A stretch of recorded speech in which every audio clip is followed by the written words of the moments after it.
Hi, Harris honeybees. Hope you're doing well.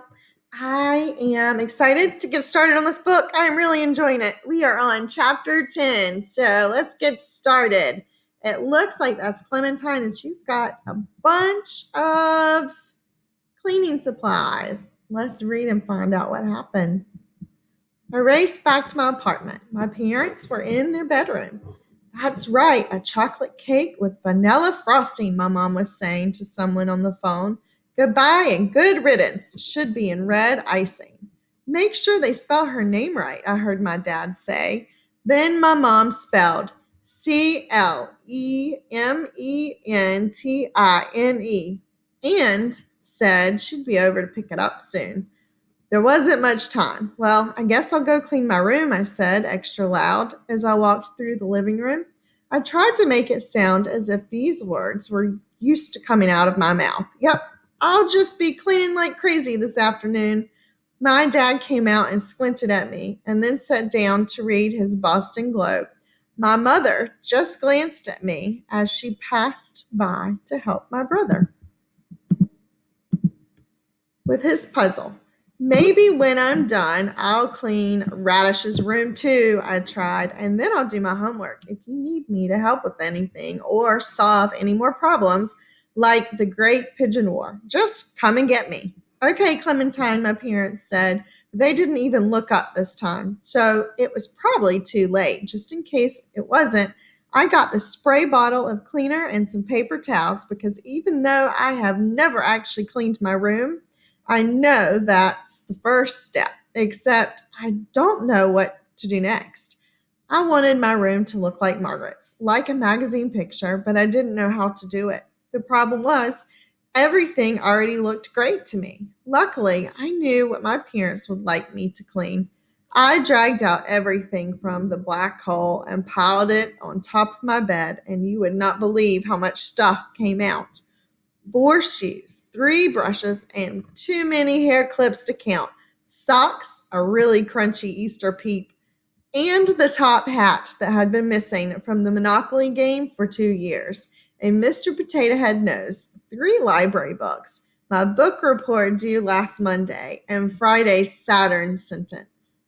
Some more socks, a Halloween mask, the skirt I pretended I lost, 2 flashlights, a mitten, a green plastic trapezoid, a taking it easy in the Everglades snow globe, half a button, Polka Dotty's favorite rubber mouse, mom's yoga video, and dad's needle-nosed pliers. 45 cents, even more socks. Oh boy. I got the things all piled up on my bed, and even though they looked fine to me, I started to clean them. I squirted everything with lots of cleaner and rubbed hard with paper towels. I squirted and I rubbed all afternoon. It started to get dark outside, but nothing got cleaner. Everything just got wetter and covered with clumps of wet paper towels. Suddenly my eyes were crying and they wouldn't stop. That's a lot of stuff on top of her bed. And that's when my parents came in. I just got some cleaner in my eyes, is all I told them. I'm doing really great cleaning up my room, but even I didn't believe that. Okay, fine, I said, wiping away the tears so I could see how mad they were at me. I'm sorry, sorry, and I won't be like this anymore. Like what, Clementine? My mom asked. What are you talking about? Like whatever you don't want, I said. I won't talk so much, and I'll clean up my room for real. And I will think about the consequences before I do stuff. And I won't do stuff anyway. And I will never lose my homework because I will never lose anything. And I will sit so still you will think, hey, is that Clementine or just a statue of Clementine? And I will never bring another note home that says Clementine had a difficult day at school. And I will bring hundreds of notes home that say, wow, Clementine certainly pays attention in school. And the underneath of my bed will look like the underneath of normal people's beds.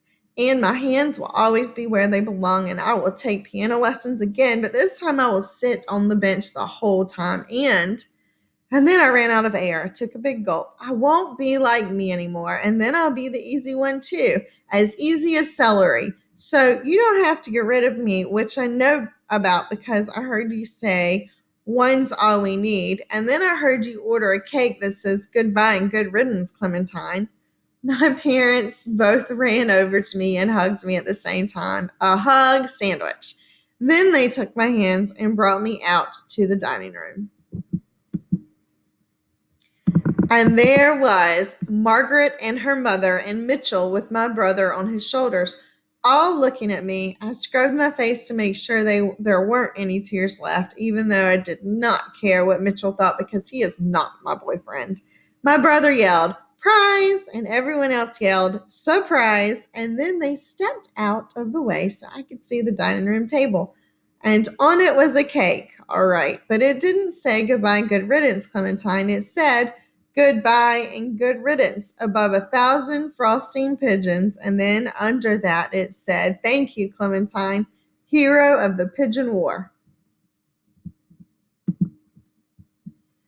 Oh, well, what about the one is all we need thing? I asked. What about that? My mom and dad smiled really, really big then.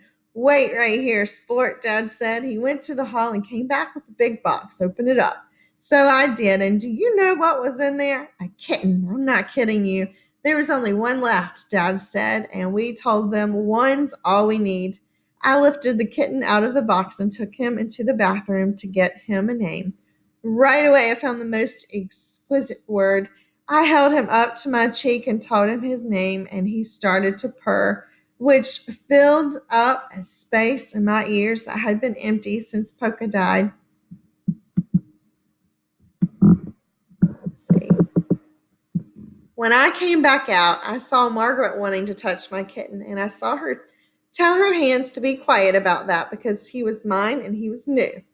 I wanted to say, "The rule is no touching my kitten," because it's the rule, but I didn't. Instead, my mouth opened up and said, "Want to pat moisturizer, Margaret?" Which was a very big surprise, let me tell you.